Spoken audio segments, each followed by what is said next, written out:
Bienvenidos al podcast Libros con Misión. Para realizar la visión que Dios te ha llamado a hacer en tu vida, debes conocer tu propósito y desarrollar tu máximo potencial. Esto lo hacemos por medio de brindarte información que será para ti accesible, entendible, relevante y aplicable, que cambiará tu vida y los que están a tu alrededor. En el podcast Libros con Misión te ayudamos de la siguiente manera. Te damos los mejores libros que te ayudarán en tu crecimiento personal y ministerial. Te ofrecemos gratis un resumen de los principales puntos del libro para que lo puedas usar, practicar, compartir y aplicar. Te damos 5 pasos a seguir: enfoque, visión, pasión, empatía y éxito, para que sepas lo que necesitas saber, luego para que hagas lo que necesitas hacer y finalmente para que seas la persona que Dios te ha destinado a ser. Sea misiones, liderazgo, familia, matrimonio, discipulado, metas, evangelismo y más. Te daremos la mejor información resumida de la forma más sencilla posible para que lo puedas aplicar y vivir. Soy Fernando Ramos, misionero y pionero. Prepárate porque marcarás una diferencia. Arranquemos.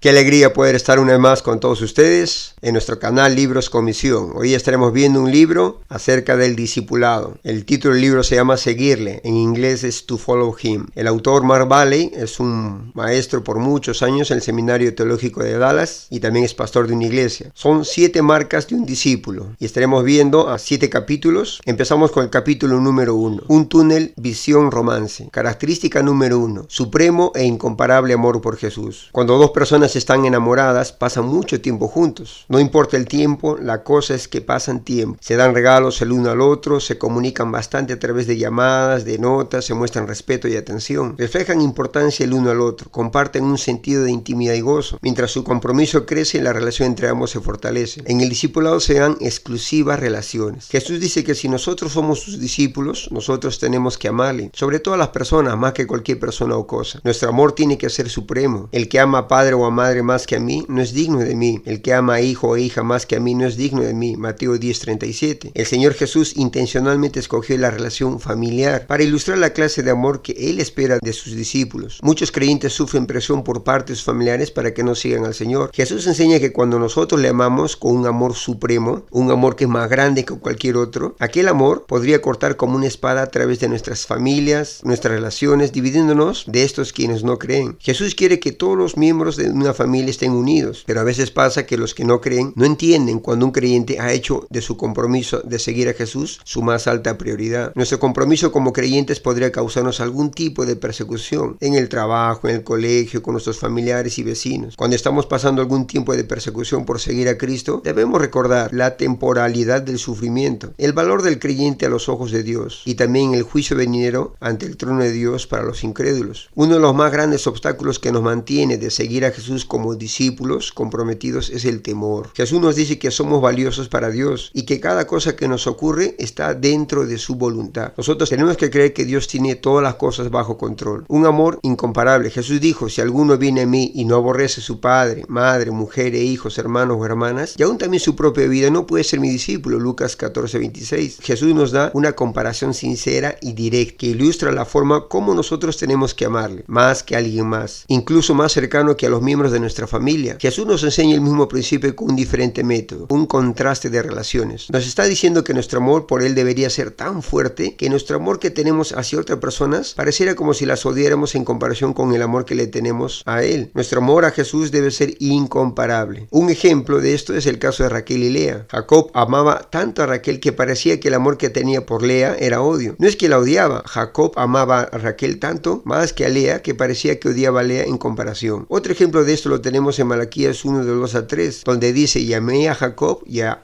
Esaú aborrecí. El punto es que Dios amó a Jacob tanto que comparándolo con el amor que tenía por Jacob parecía como odio. Esta clase de amor es tan supremo que alguna otra clase de amor parece como odio en comparación. Por eso dice en la Biblia que no podemos amar a dos señores. Algunas preguntas: ¿podrías hacer una lista en las múltiples formas como tú muestras tu amor por Jesús? ¿Podría Jesús escribir que tú has pasado tiempo con Él, que tú has hablado a otras personas acerca de Él? ¿Podría decir Él que tú has sacrificado no solo tu tiempo, pero también tus posesiones materiales, riquezas y a ti mismo? Nosotros tenemos que ser más que solamente decir que le amamos, tenemos que mostrarlo. Nuestra familia pierde cuando nosotros hacemos que Jesús sea nuestra prioridad. Cuando amamos a Jesús más que a nuestra esposa, hijos, padre o madre, etc., ¿nuestra familia pierde? No. Cuando amamos a Jesús más que a cualquier persona o cosa, Jesús nos dará un amor mucho más grande que el que tenemos ahora por nuestra esposa, hijos, padre, etc. Cuando tú pones a Cristo primero en tu vida, nadie pierde, todos ganan. buena. Hemos visto la primera característica de un discípulo, supremo e incomparable amor por Jesús. Ahora vamos al capítulo 2, a través de la palabra. Característica número 2, regular estudio y devoción a la palabra de Dios. A través de la Biblia, Dios nos motiva en tres formas principales: amor, temor y recompensa. Te sorprendería saber cuál forma usa más Él. ¿Cuál crees? Cuando nosotros vemos pasajes donde Dios nos motiva, nosotros descubrimos que la recompensa es el primero, segundo es el temor y tercero es el amor. ¿Por qué Dios nos motivaría por recompensas o temor antes que por el amor? Porque el amor es una de las más maduras motivaciones. Es mucho más fácil para nosotros entender recompensas o temor como motivación más que el amor. En Juan 18:31, cuando Jesús nos da la segunda marca del discípulo, Él ya ha escogido la inicial consecuencia, llegar a ser discípulo de Cristo. Dijo entonces Jesús a los judíos que habían creído en Él: si vosotros permaneciereis en mi palabra, seréis verdaderamente mis discípulos. Por tanto, la acción que nosotros tenemos que tomar es claramente especificada aquí por Jesús. Nosotros tenemos que permanecer en la palabra. Y para motivarnos a hacer esto, Él nos ofrece una recompensa: libertad. ¿Qué significa permanecer en la palabra? La palabra permanecer fue un término de la agricultura y significa echar raíces abajo en el suelo. La permanencia de las raíces en la tierra provee sustento para la planta. Así que si nosotros estamos yendo a permanecer en la palabra de Dios, nosotros estamos yendo a estar inmersos nosotros mismos en la Biblia, estudiarla, recibir fuerza y alimento espiritual de ella. Y no solamente una o dos veces, pero regularmente, frecuentemente. En Hebreos 5 del 11 al 14, aquel pasaje que se refiere al gran personaje Melquisedec del Antiguo Testamento, el escritor a los hebreos quiere decir a las personas acerca de este personaje, pero hubo un problema. Él dijo: acerca de esto tenemos mucho que decir y difícil de explicar, por cuanto os habéis hecho tardos para el oír. Hebreos 5:12. Tardos para oír significa pesado de oídos. Nosotros tenemos que eliminar cualquier cosa que nos está alejando de oír la palabra de Dios, porque debiendo ya ser maestros después de tanto tiempo, tenéis necesidad de que se os vuelva a enseñar cuáles son los primeros rudimentos de la palabra de Dios, y habéis llegado a ser tales que tenéis necesidad de leche y no de alimento sólido. Hebreos 5:12. El discípulo debe permanecer en la palabra. El proceso de crecimiento de una persona es algo natural, pero muchas veces no sucede así en la vida cristiana. El escritor de Hebreos dice que debiendo ya ser maestros, continúan siendo aprendices primarios de las cosas más básicas de la vida cristiana. Un bebé necesita leche, pero un adulto ya puede comer carne. Así como un bebé se mete cualquier cosa a la boca, así un bebé espiritual quiere tomar cualquier doctrina, no sabiendo si es buena o mala para él. Cuando uno es un bebé, no sabe lo que es bueno o malo para su vida, no puede discernirlo. Pero cuando una persona está dejando de ser bebé espiritual y está creciendo, llegará a ser maduro espiritualmente y ganará la habilidad para entender más cosas avanzadas y profundas, y recibirá más nutrición de las escrituras. Pero el alimento sólido es para los que han alcanzado madurez, para los que por el uso tienen los sentidos ejercitados en el discernimiento del bien y del mal. Hebreos 5:14. La palabra ejercitados viene de una palabra en griego que significa nuestra palabra gimnasio. ¿Por qué una persona va al gimnasio? ¿Por qué tú vas al gimnasio o haces ejercicio? Uno no va al gimnasio o hace ejercicio para practicar, para calentamiento, para entrenar. Nosotros, para ganar madurez espiritual, tenemos que practicar. Nosotros tenemos que poner tiempo a un lado en nuestro horario para que entrenemos nosotros mismos en la palabra de Dios. Nosotros no maduramos solo por pasar tiempo en la Biblia, sino por practicar la palabra de Dios. Nosotros necesitamos entrenar nuestros sentidos para que cuando las opciones al escoger entre el bien y el mal, podamos hacer lo que nosotros practicamos en nuestras mentes, porque nosotros hemos entrenado nuestros sentidos para escoger las opciones correctas. Jesús nos dijo: si nosotros permanecemos en su palabra, nosotros conoceremos la verdad y la verdad nos hará libres. ¿De qué nosotros somos libres? Libres del pecado, de uno mismo, de la preocupación, del temor, de la frustración, de la ansiedad. Jesús dice que si nosotros queremos estar en libertad, como una consecuencia, hay una acción que nosotros tenemos que tomar: permanecer en la palabra. Cuando nosotros conocemos la verdad, nosotros haremos las correctas decisiones. Nosotros seremos libres. Esta es la razón por qué permanecer en la palabra es la marca de un discípulo. Capítulo 3. El reflejo en el espejo de Dios. Característica número 3. Renuncia de nosotros mismos como la autoridad y enfoque de nuestras vidas. Porque sabemos que la ley es espiritual, mas yo soy carnal, vendido al pecado. Porque lo que hago no lo entiendo, pues no hago lo que quiero, sino lo que aborrezco, eso hago. Y si lo que no quiero esto hago, apruebo que la ley es buena, de manera que ya no soy quien hace aquello, sino el pecado que mora en mí. Y yo sé que en mí, esto en mi carne, no mora el bien, porque el querer el bien está en mí, pero no el hacerlo. Porque no hago el bien que quiero, sino el mal que no quiero, eso hago. Romanos 7, el 14 al 19. ¿Has tú alguna vez sentido lo que Pablo sintió cuando dijo estas conmovedoras, autorreveladoras y sinceras palabras? ¿Has tú luchado para entender por qué tú haces las cosas que tú haces? Pasa que nos sentimos mal por algo con lo cual estamos batallando y no podemos dejar de hacerlo. Decimos que no lo vamos a hacer, pero lo hacemos. Decimos no quiero hacerlo, pero al final terminamos haciéndolo. O decimos muchas veces tengo que hacer esto y no lo hacemos. Y nos sentimos mal por no hacerlo. Tal vez estás teniendo dificultad dificultades controlando tu temperamento. ¿Qué pasa si nosotros perdemos el control de nuestra lengua? Cuando nosotros nos enojamos o decimos algo que no deberíamos haber dicho. ¿Qué pasa cuando nosotros aún estamos plagados por estos hábitos o tendencias que nosotros necesitamos ser libres? Es interesante mirar las diferentes formas que el mundo ha enseñado a los seres humanos para sobresalir. Los griegos decían, sé sabio, conócete a ti mismo. Los romanos decían, sé fuerte, disciplínate a ti mismo. La educación dice, sé ingenioso, expándete a ti mismo. El orgullo dice, sé superior, promuévete a ti mismo. El comunismo dice, sé colectivo, expándete a ti mismo. Jesús expresa en los 3 evangelios la marca de un discípulo. Entonces Jesús dijo al discípulo, si alguno quiere venir en pos de mí, niéguese a sí mismo y tome su cruz y sígame. Mateo 16:24. Jesús dice, niéguese a sí mismo. Jesús estuvo diciendo a los discípulos que estaría yendo a morir en la cruz. Pedro reconvino al Señor y le dijo que no debería pasarle esto. Jesús lo reprendió y le dijo que se apartara de él. Mirando dentro de la palabra de Dios es como mirar un espejo. Nosotros vemos 2 cosas. Nosotros vemos lo que a Dios le agrada y también nosotros descubrimos cómo somos nosotros. Santiago dice, porque si alguno es oidor de la palabra pero no hacedor de ella, es semejante al hombre que considera en un espejo su rostro natural, porque él se considera a sí mismo y se va y luego se olvida cómo era. Mas el que mira atentamente en la perfecta ley y la de la libertad y persevera en ella, no siendo oidor olvidadizo, sino hacedor de la obra, este será bienaventurado en lo que hace. Santiago 1:23 al 25. Cuando nosotros miramos al espejo, tal vez veamos algo que no está bien. De igual manera, nos vemos en la palabra de Dios, encontramos cosas que debemos de cambiar. Y una de las cosas que nos dice es que nosotros tenemos que negarnos a nosotros mismos. En la Biblia es muy clara, Jesús lo dijo. La Biblia nos dice, di no a ti mismo. La palabra negar significa en griego decir no a ti mismo. Negarse a sí mismo podría definirse como la renuncia de nosotros mismos, como la autoridad y enfoque de atención en nuestras vidas. En lugar de esto, nosotros estamos enfocados en la persona de Jesucristo como el Señor quien tiene toda autoridad. Él es el que está a cargo. Él es la cabeza sobre todo. ¿Cómo cambia el control de nuestras vidas? Digo pues, andad en el Espíritu y no satisfagáis los deseos de la carne. Porque el deseo de la carne es contra el Espíritu y del Espíritu contra la carne, y estos se oponen entre sí, para que no hagáis lo que quisierais. La naturaleza humana por naturaleza quiere agradar a su carne. Para no andar en los deseos de nuestra carne tenemos que andar en el Espíritu. Tenemos que vivir en el Espíritu. Nosotros solo no podemos ganar esta batalla contra la carne. Hay 2 leyes que operan en la naturaleza. Una ley es de la ley de la gravedad, muy conocida por todos nosotros, y otra es la ley de la aerodinámica. La ley de la gravedad afecta a cualquier objeto. Cuando lanzamos un objeto al aire, este va a caer a la tierra porque está siendo afectado por la ley de la gravedad, creámoslo o no lo creamos. También está la ley de la aerodinámica, que opera por ejemplo en las aves, quienes superan la ley de la gravedad porque operan bajo la ley de la aerodinámica. De igual forma en la vida espiritual opera la ley del pecado. Todos somos afectados por esta, la cual afecta a todo ser humano. Esta ley controla a toda persona, pero gracias a lo que Jesucristo hizo por nosotros, los creyentes podemos vivir en otra ley, la ley del Espíritu, que supera la ley del pecado. No quiere decir que los creyentes no vamos a pecar, pero cuando uno recibe a Cristo, el pecado ya no tiene poder sobre el creyente, no lo puede controlar. El creyente decide. Cuando andamos y vivimos en el Espíritu, podemos decidir obedecer a Dios y no pecar contra Él. El deseo de la carne es apagado por el deseo del Espíritu. ¿Cómo nosotros escapamos del control de la carne y venimos bajo el control del Espíritu? Primer paso es, como hemos visto, negarnos a nosotros mismos. Pero la única forma que nosotros podemos negarnos a nosotros mismos es con la ayuda del Espíritu Santo. Capítulo 4. Llevando tu propio cianuro. Característica número 4. Una vida de sumisión y sacrificio a la cruz. La cuarta y central característica de un discípulo comprometido trata con esta verdad. La necesidad de calcular acerca de la cruz día tras día, frente a la base de la razón. Jesús estuvo yendo a Jerusalén a morir y le dijo a sus discípulos que tomaran su cruz cada día y que le siguieran. ¿Te puedes imaginar cómo se sintieron los discípulos al escuchar esto? Sabemos que la cruz era un instrumento de tormento para matar criminales en la forma más cruel. Los discípulos no tenían que la cruz sería pronto. Seguramente ellos se horrorizaron y temblaron por la brutalidad de la cruz, que representaba lo que Jesús les había dicho. No solo tenían que cargar su cruz una vez, sino cada día. Este mismo llamado Jesús lo hace hoy a sus discípulos. Es voluntario. Siendo forzado a preparar el medio de tu propia ejecución sería el peor acto de humillación. Pero Jesús no forzó a nadie a hacerlo. Esto era voluntario. El gobierno romano obligaba a los criminales condenados a llevar sus propias cruces al lugar de ejecución como una demostración pública de su sumisión a la autoridad gubernamental de Roma. Pero en la providencia de Dios, Jesús llevó su propia cruz hasta el Calvario. Nadie tomó su vida, sino que la ofreció voluntariamente. Negarnos a nosotros mismos, tomar nuestra cruz diariamente y seguirle, significa responder voluntariamente en sumisión y sacrificio a Él. La cruz es nuestro puente para escapar del infierno y entrar al cielo. La cruz también hace la diferencia en nuestro cada día y es el puente aún entre Él y nosotros y de nosotros a Él. Jesús estuvo advirtiendo a sus discípulos que el mundo no entendería lo que Él estuvo estuvo haciendo tampoco. Él estuvo diciendo a sus discípulos: yo realmente quiero saber si ustedes quieren seguirme, porque es una vida de compromiso, es un compromiso sacrificial, un compromiso de separación, un compromiso de venir a mí día tras día. ¿Tú lo harás o ya lo estás haciendo? Es diariamente. Necesitamos reconocer qué significa seguir a Jesús. Pablo lo describe como muriendo cada día en 2 Corintios 4:11. Pero ¿cómo hacemos esto? Esta cuarta característica está puesta en el medio de la lista de las 7 características, porque todo el proceso de llegar a ser un discípulo depende de nuestro entendimiento de lo que significa tomar tu cruz diariamente. Nos han enseñado los parámetros de Mateo 16:24. Niégate a ti mismo, sigue a Cristo, no hagas esto o aquello, no camines por la carne, camina en el Espíritu. Pero hemos olvidado el más importante elemento, en el centro de todo, el asunto de la cruz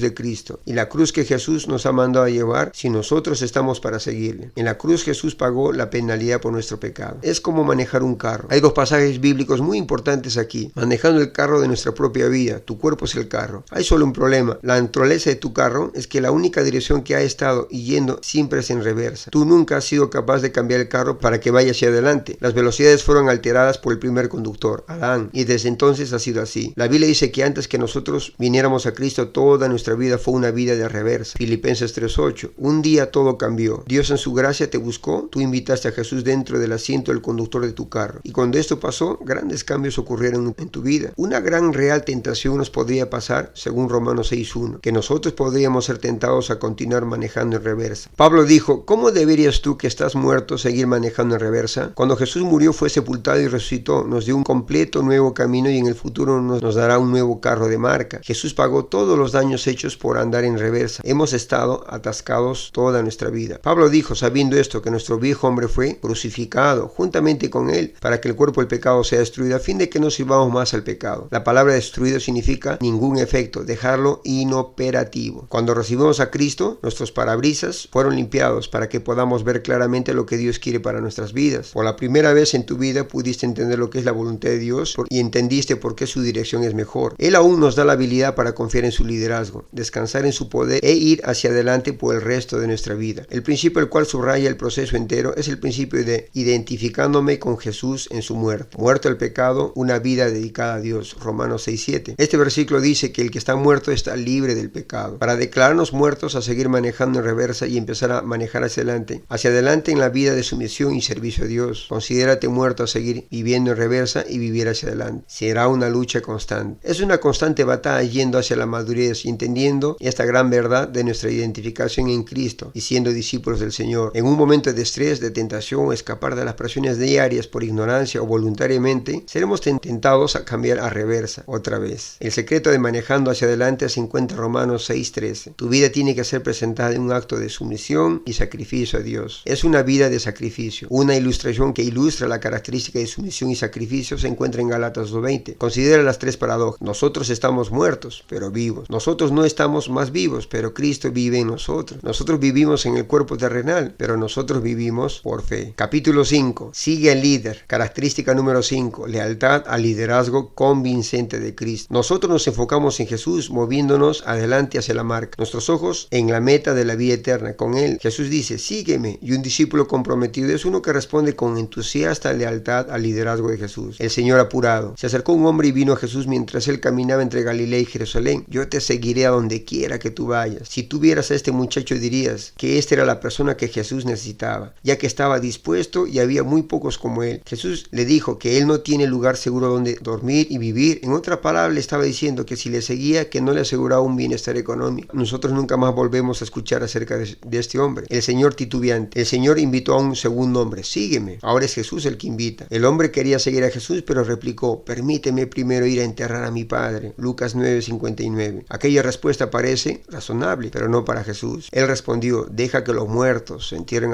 a sus muertos y tú ve y anuncia el reino de Dios. Este hombre podía ser llamado el hombre vacilante. Él estaba gobernado altamente por los cuidados de este mundo, las responsabilidades de esta vida. Alguien podría decir, Jesús no quería que este hombre enterrara a su padre cuando aquel muriera. No es que Jesús no quería que este hombre ayudara a su padre, sino que este hombre puso como excusa este motivo para no seguir a Jesús. En otras palabras estaba diciendo, Jesús, no te puedo seguir porque primero tengo que cuidar a mi padre. O tal vez este hombre estaba esperando la herencia que su padre le iba a dar cuando aquel muriera. Jesús le dijo, deja que los muertos entierren a sus muertos. Es decir, los que están muertos espiritualmente entierran a los que mueren físicamente. Jesús le dijo, está bien que entierres un día día a tu padre, pero ahora ve y predica el evangelio del reino. El señor nostálgico. Este hombre se acercó a Jesús y le dijo que le seguiría, pero antes que le permitiera despedirse de su familia. Jesús le respondió: ninguno que poniendo su mano en el arado y mira hacia atrás es digno del reino de Dios. Esta expresión, poniendo tu mano en el arado, es una alusión a un pasaje del Antiguo Testamento. En 1 Reyes 19, Elías estaba pasando el manto de liderazgo a Eliseo, quien estuvo arando en un campo con 12 pares de bueyes, como sabemos. Elías vino y le puso el manto en los hombros de Eliseo para indicar el pasaje de autoridad, para indicar el pase de autoridad. Y Eliseo dice: permíteme despedirme. Eliseo, para demostrar su decisión, el trabajo que estaba realizando Elías, hizo un fuego con el arado y sacrificó los bueyes y siguió a Elías. Más tarde Eliseo pidió una doble porción del Espíritu de Dios. Si le permitimos, el Señor hará para nosotros lo que Elías hizo por Eliseo. Dios nos ayudará a entender que no hay nada mejor que ser parte de lo que Dios está haciendo en su reino. El Señor apurado estuvo tan interesado con las comodidades de esta vida. El Señor titubeante estuvo tan interesado con los cuidados de esta vida. Y el Señor nostálgico estuvo tan envuelto con las amistades de esta vida. Estas tres clases de personas no pueden ser usadas efectivamente por Jesucristo. ¿Quién puede seguir a Jesús? Estos quienes responden inmediatamente. Jesús necesitaba discípulos quienes fielmente responderían y seguirían su liderazgo cautivador. El Señor dice: sígueme, punto. Vemos cómo Jesús llamó a otros a seguirle. En Mateo 4, del 18 al 20, vemos cómo Jesús llamó a Simón y a Andrés, y estos, dejando sus redes, le siguieron. Vemos en este pasaje que la primera cosa que nosotros aprendemos acerca de seguir a Jesús es que Él espera una respuesta inmediata a su llamado. Lo mismo pasó en el llamado de Mateo: siguió a Jesús inmediatamente. Estos quienes dejan cada cosa más atrás. En Lucas 5 nosotros vemos los discípulos estuvieron pescando otra vez y ellos no habían atrapado nada. El Señor les dijo que tiraran la red en cierto lugar. Cuando obedecieron, atraparon una gran cantidad de peces. Jesús les dijo: no teman, ahora serán pescador de hombres. La frase literalmente significa atrapando personas vivas. Lo opuesto ocurre con los peces que atrapas, ya que estos están vivos y luego mueren. Pero al pescar hombres, tú los atrapas muertos y les muestras cómo tener vida. Lucas dice acerca de los discípulos: dejándolo todo, le siguieron. Estos que caminan en la luz. En Juan 8:12, Jesús hace un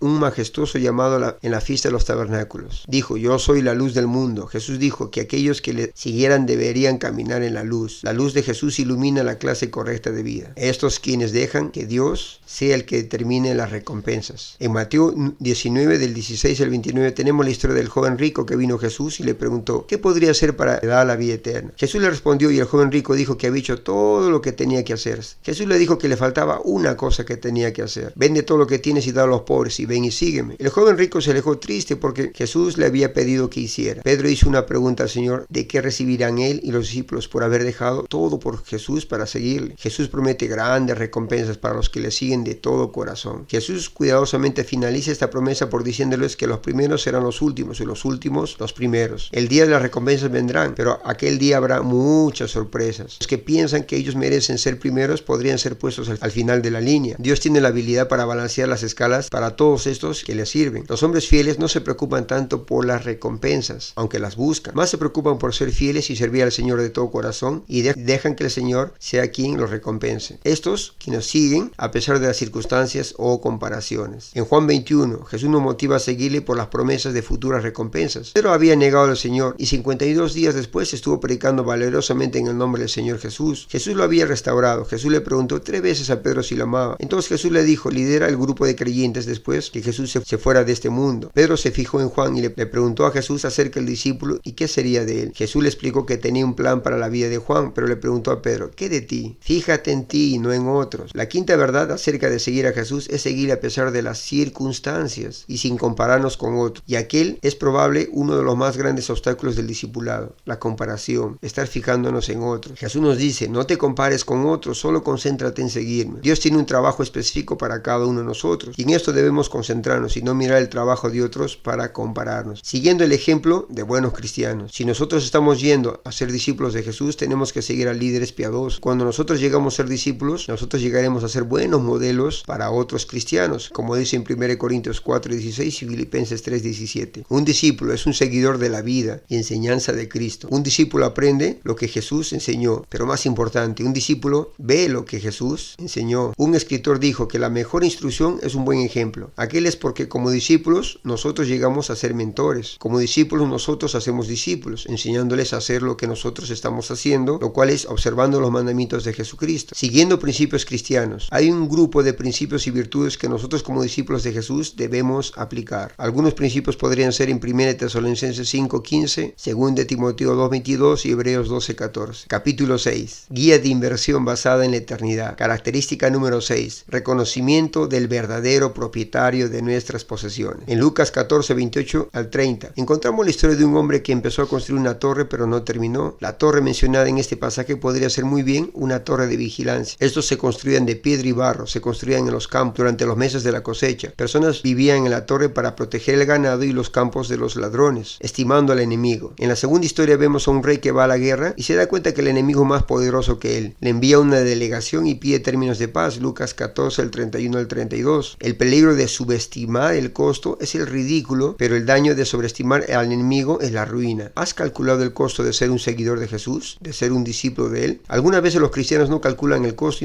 y no entienden el compromiso. Entonces ellos son ridiculizados por sus amigos, familiares, incluso en su iglesia. Estos creyentes sobreestiman el poder de Satanás, el último enemigo. ¿Cuál es el costo para seguir a Jesús? Antes que nosotros firmemos para ser discípulos de Jesús, nosotros tenemos que contar los costos. El costo para seguir a Jesús es cada cosa. Jesús ilustró estas dos historias. Una era la historia de una torre y la otra era una batalla, para decirnos lo que significa calcular el costo. Lucas 14:33. ¿Ves que el costo de seguir a Jesús es cada cosa? Pero las recompensas. Las recompensas son celestiales. Él quiere que reconozcamos que el verdadero propietario de nuestras posesiones es Jesús. Mayordomía empieza cuando nosotros nos damos cuenta de que lo que obtenemos de Dios no es nuestro para guardarlo, es solo nuestro para usar. La Biblia describe 3 esferas básicas de mayordomía para mostrarnos cómo estamos usando lo que nos está dando para su cuidado. Mayordomía de nosotros mismos. La Biblia nos dice que incluso no nos pertenecemos a nosotros mismos. Nosotros somos mayordomos de nosotros mismos. 1 Corintios 6:19. Nuestro cuerpo. Cuando entendemos que hemos sido comprados por precio y que nosotros pertenecemos a Dios, esto cambia radicalmente lo que nosotros hacemos con nosotros mismos en este mundo. Cuando no glorificamos a Dios, engañamos a Dios y violamos nuestra relación de amor con Él. La relación que nosotros empezamos cuando firmamos seguirles y prometemos abandonar a todos y comprometernos totalmente a Él. Cuando nosotros maltratamos nuestros cuerpos, nosotros estamos usando incorrectamente lo que Dios nos ha confiado en nosotros. Cuando nosotros nos atormentamos a nosotros mismos con preocupación, estrés, cansancio extremo, nosotros estamos maltratando el templo del Espíritu Santo. Mayordomía de lo que Dios nos ha dado. Si nosotros no nos poseemos a nosotros mismos, entonces cualquier cosa que nosotros poseamos no está bajo nuestra propia mayordomía tampoco. Nuestras posesiones son las cosas que Dios permite venir a nuestras vidas. Son las cosas que Dios ha puesto en nuestro control para usarlo, no guardarlo. El caso del hombre rico que pensaba que todo lo que tenía era de él y todo lo acumulaba. Dios le mostró su insensatez diciéndole que moriría y que nada de todo lo que había acumulado se lo llevaría consigo. Eclesiastés dice que nosotros nacimos sin nada y sin nada nos iremos. Eclesiastés 5:15. Jesús dice que la forma que nosotros tratamos con las posesiones que Dios nos da para usar indica la condición del resto de nuestras vidas. Mayordomía del mensaje del Evangelio. Lo que Jesús está diciendo es que nosotros deberíamos usar nuestras posesiones para guiar personas a Jesús. 1 Corintios 4:1. Dios es el propietario de todo lo que somos y de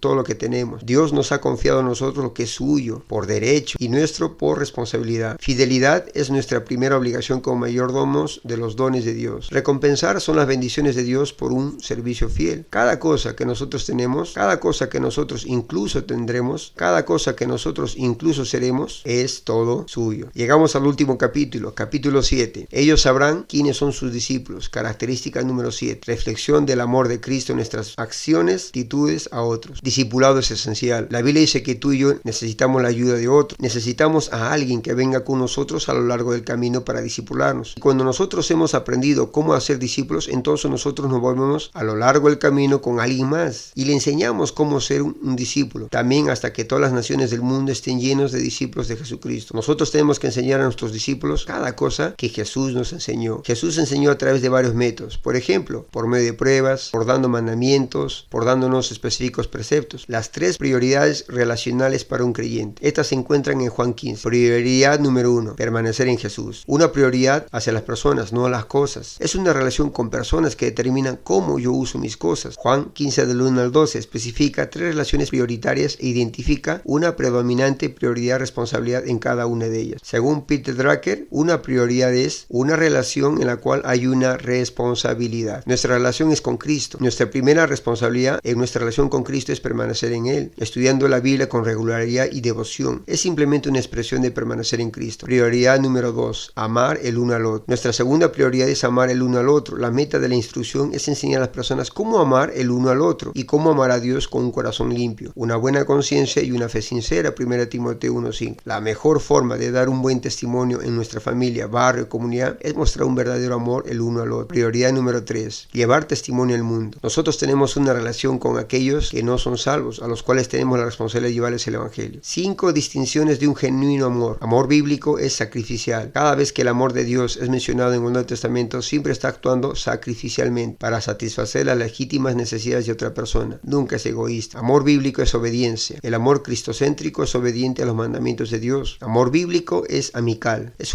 un amor muy especial de dos verdaderos amigos y la relación tan íntima que estos tienen. Y ambos están dispuestos a dar todo el uno por el otro. Amor es iniciativa. Este tipo de amor siempre está pensando en la otra persona. Toma la iniciativa para empezar la relación, conversar, perdonar, pasar tiempo juntos, etc. Amor bíblico es fructífero. Jesús nos dijo que amarnos el uno al otro como Él nos amó. En el Nuevo Testamento existe otra expresión, unos a otros. Por ejemplo, en Marcos 9:50, Juan 13:14, Romanos 1:12, Gálatas 5:13, Efesios 4:2, 4:32, etc. Estas características que hemos estudiado son metas para toda una vida. Todo nuestro discipulado empieza con nuestra relación con Cristo y nosotros debemos empezar a discipular a otros para que el evangelio se extienda hasta lo último de la tierra. Llegamos al fin del resumen de este libro. Espero que haya sido una bendición. Nos vemos hasta el próximo encuentro. Bendiciones.